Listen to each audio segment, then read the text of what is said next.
ఎక్కడ మొదలు పెట్టాలో కూడా తెలియట్లేదు. కొన్ని అనుభూతులు మనం కొన్ని ఎక్స్పీరియన్సెస్ మనం మర్చిపోతూ ఉంటాం. మొట్టమొదటిసారి అంటే నేను ఎప్పుడు చెబుతుంటాను, గారెలు చికెన్ పులుసు అంటే చాలా ఇష్టం నాకు. మా అమ్మ మొట్టమొదటిసారి గారెలు చికెన్ పులుసు పెట్టినప్పుడు ఆ టేస్ట్ ఎలా ఉంటుందో మర్చిపోయాను. ఫస్ట్ టైం లైఫ్లో ఆస్వాదించినప్పుడు ఎలా ఉంటుందో మర్చిపోయాను. అలాగే మొట్టమొదటిసారి మన జీవితంలో మొట్టమొదటిసారి ఒక మిత్రుడిని కలిసినప్పుడు ఆ అనుభూతి ఎలా ఉంటుంది, మొట్టమొదటిసారి టీవీ చూసినప్పుడు అనుభూతి ఎలా ఉంటుంది, ఇలాంటి కొన్ని అనుభూతులు మనం కాలక్రమేణా మనం వెళ్తూ కొన్ని రెగ్యులర్గా అలవాటైపోయి మొట్టమొదటిసారి సక్సెస్ని టేస్ట్ చేసినప్పుడు నేను ఎలా ఫీల్ అయ్యానో కూడా మర్చిపోయాను. కానీ బాద్షా అనే సినిమా మళ్ళీ అవన్నీ గుర్తు చేసింది. అంటే ఒక నటుడిగా 2000 సంవత్సరంలో నేను ఇండస్ట్రీకి అడుగుపెట్టడం జరిగింది. ఈ నవంబర్ 6తోనూ 16తోనూ 13 సంవత్సరాలు పూర్తవుతాయి ఇండస్ట్రీకి వచ్చి.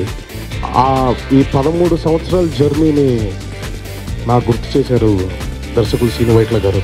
ప్రతి ఒక్క విషయం, అది వేసుకున్న బట్టల దగ్గర నుంచి, వేసుకున్న బూట్ల దగ్గర నుంచి, వాడుతున్న వాచ్ దగ్గర నుంచి, చూడాల్సిన కన్ను చూపు దగ్గర నుంచి, కదలాల్సిన కనుబొమ్మ దగ్గర నుంచి, ప్రతి ఒక్క విషయం దగ్గరుండి తను పట్టించుకొని ఈరోజు అందరూ ఎన్టీఆర్ చాలా అందంగా ఉన్నాడు బాద్షా సినిమాలో అంటే ఆ క్రెడిట్ శ్రీను వైట్ల గారికి దక్కాలి. అలాగే తమన్ ఎన్నో అంటే మణిశర్మ గారి దగ్గర నా సినిమాకి మ్యూజిక్ సెట్టింగ్స్కి వెళ్ళినప్పుడల్లా తమన్ని కీబోర్డ్ అక్కడ పెట్టుకొని చూస్తూ ఉండేవాడిని.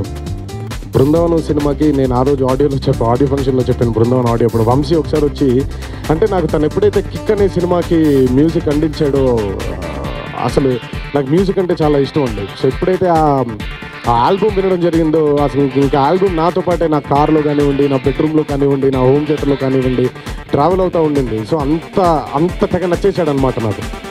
సో ఎప్పుడైతే వంశీ వచ్చి మొట్టమొదటిసారి 2-3 ట్యూన్లు 5 ట్యూన్లు అనుకుంటాను, 3 ట్యూన్లు ఉండే సీడీని తీసుకొచ్చి DVD ప్లేయర్లు పెట్టి వినగానే అన్నాను, తమన్నా వంశీ దీనికి మ్యూజిక్ డైరెక్టర్ నువ్వు అనుకునేది అనగానే వంశీ అనే మీరు పర్మిషన్ ఇస్తే పెట్టేస్తున్నాను. పర్మిషన్ లేదు, ఇంకా ఏమీ లేదు, తమనే నా సినిమాకి మ్యూజిక్ డైరెక్టర్ అనడం జరిగింది. ఎంతో బ్రహ్మాండంగా, ఎంతో ఫెంటాస్టిక్గా తన ఆ బృందావనంకి మ్యూజిక్ చేయడం జరిగింది. ఇంక అక్కడి నుంచి తమన్ గురించి నేను మాట్లాడటం కంటే మీరందరూ కూడా విన్నారు, తన సక్సెస్ రేట్ ఎలా వెళ్ళిందో, తను చేసే మ్యూజిక్ ఎలా వెళ్ళిందో. రాజశ్రీ తెలుగు నుండి ఈ రిపోర్ట్ అందిస్తున్నది కెమెరా పర్సన్ రాధాకృష్ణతో శ్రావణ్ జాయ్. మరిన్ని వినోదాల కోసం వెంటనే సబ్స్క్రైబ్ చేసుకోండి మీ రాజశ్రీ తెలుగు.